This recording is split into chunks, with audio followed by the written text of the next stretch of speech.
Mekteптің ашылды, мектепке кірдіңіздер, осы 3-ші тоқсаннан жұмысты бастап кеттіңіздер, әрине түсінеміз. Енді қазір бәрі мектепті жаңа ұйымдастыру, қалыптастыру жұмыстары жүріп жатыр. Қазір қандай деңгейде оқушылар жиналды, ұстаздар құрамы қанша, пән мұғалімдері түгелденді ме, осы төңіректе айта кетсеңіз. Мектеп 1200 орындық 9-ші қаңтарда жұмыс бастадық. Қазіргі таңда 2000-нан астам оқушы қабылданды. Өйткені мынау Тұран шағын ауданында халық санының көп болуы және көп балалы отбасылардың көп болуына байланысты бізде 2 ауысымда қазір жұмыс жасап жатырмыз. Мұғалімдердің барлығын конкурстық тәртіппен қабылдап жатырмыз. Қазіргі таңда 66 педагог қызметкер конкурстық тәртіппен келді. 42 уақытша қосалқы қызмет атқарып жатқан педагогтарымыз бар. Әлі де алдағы уақытта бос орындарды жариялап отырмыз. Дәл қазіргі таңда НОБД HR сайтында 45 бос орнымыз ашық тұр. Оған үміткерлер өз құжаттарын тіркеп, конкурс рәсімімен келіп жатыр. Дұрыс екен. Енді алдағы жоспарларыңыз қандай? Енді мектебіміз жайлы мектеп ұлттық жобасы аясында салынған. Байқасаңыздар, барлық жағдай жасалған оқушыларға. Енді мемлекет осындай жағдай жасап бергеннен кейін біз әрине ең бірінші білім сапасына қызмет етеміз. Оқушыларды ұлттық құндылықтар негізінде тәрбиелеуді ниет еттік. Сол себептен биылғы оқу жылында кадрлық құрамды жасақтап, білім сапасын арттыруға бар күшімізді саламыз деген жоспар бар. Ал алдағы жылдарда біз мынау отандық тәжірибені халықаралық деңгейге шығарып, мектебімізді бренд мектепке айналдырамыз деген жоспарымыз бар. Енді жоспарларыңыз іске аса берсін. Енді ата-аналармен байланыс қай деңгейде? Жақында қаңтар айының соңында біз ата-аналар жиналысын өткіздік, жалпы ата-аналар жиналысын. Сол жерде ата-аналар комитетін құрдық.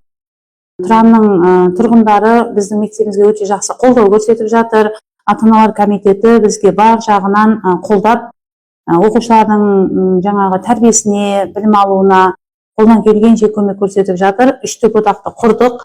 Енді осы айдың ішінде біз әжелер мектебін, аталар мектебін құруды жоспарлап отырмыз. Өйткені қыздарымызды әже тәрбиесімен, ұлдарымызды ата тәрбиесімен тәрбиелеуді ниет еттік. Өйткені шеше көрген тон пішер, әке көрген оқ жонар дейді. Біз бірінші кезекте салт дәстүрімізді дәріптеп, ұлттық құндылықтар негізінде балаларымызды тәрбиелеуді жоспарлап жатырмыз. Мынау мемлекетімізге үлкен рахмет. Президенттің тапсырмасы бойынша 205 жайлы мектеп салыну керек еді республика бойынша. Соның қазір Шымкент қаласында 10 мектеп, жайлы мектеп салынып бітті. Қазір барлығы осы 10 мектептерде балдарды қабылдау, мұғалімдерді іріктеу жұмыстары жүріп жатыр. Мемлекетке алғыстан басқа айтатын ештеме жоқ. Осындай үлкен ғимарат салып, осы жергілікті халықтарға, балдарына деген жақсы жәрдемдерін көрсетіп жатыр. Осында қуанып жатқан қаншама ата-аналар бар. Мінекей мұғалімдер қазір іріктеліп қабылданып алып, мен ойлаймын, бұл келешекте үлкен мамандар, үлкен білімді азаматтар дайындайтын мектеп болады деп ойлаймын. Бүгін жаңа мектепке келіп, жаңа мектептің тыныс-тіршілігімен танысып жатырмыз. Енді осы мектеп туралы қазіргі жағдай қандай деңгейде, өз пікірін, ойыңызды айтып өтсеңіз.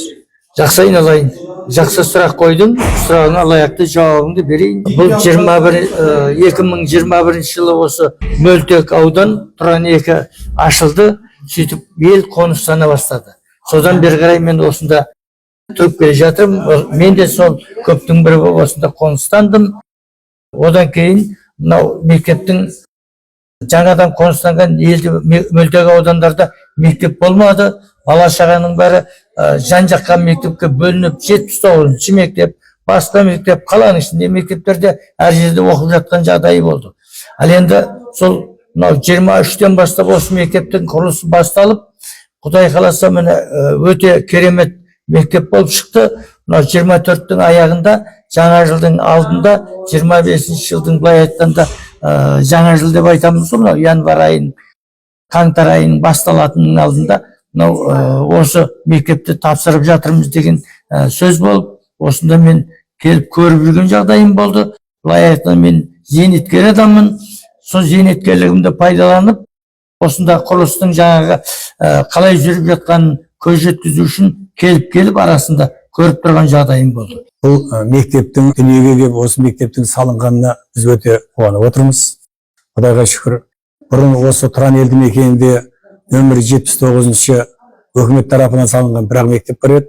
Биылғы таңда мына осы 143-ші мектеп, одан кейін 144-ші мектеп, 2 жайлы мектеп салынды. Кеше ғана осы 79-ші мектепте 4000-ға жуық оқушылар оқып, астан кестен шығып жатқан болса, бүгінгі таңда осы 2 мектепке бөлініп, Құда қаласа бұл мектепте 2000-дай оқушы оқып жатыр, 144-те 1300-дей бала оқып жатыр.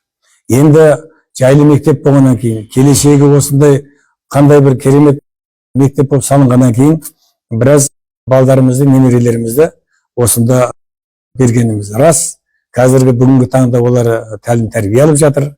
Мынау енді бір мәселе айтарым, ата-ананың тарапынан ата-аналар лажы болатын болса, балаларды семьяда дейді ғой, отбасында дейді ғой, отбасынан тәрбиені жақсылап беру керек. Одан кейінгі тәрбие мектепте. Бүкіл мынау барлық міндетті ұстаздардың мойнына асып тастаған дұрыс емес өзі. Біз ұстаздар болып, ата-аналар болып, бірлесіп, сол балалардың келешегін ойлайтын болсақ, біз сол азаматтарымызға жөнді тәлім тәрбие берсек, сол балапандарымыздан келешекте қандай бір мықты азаматтар шығарына кәміл сенеміз.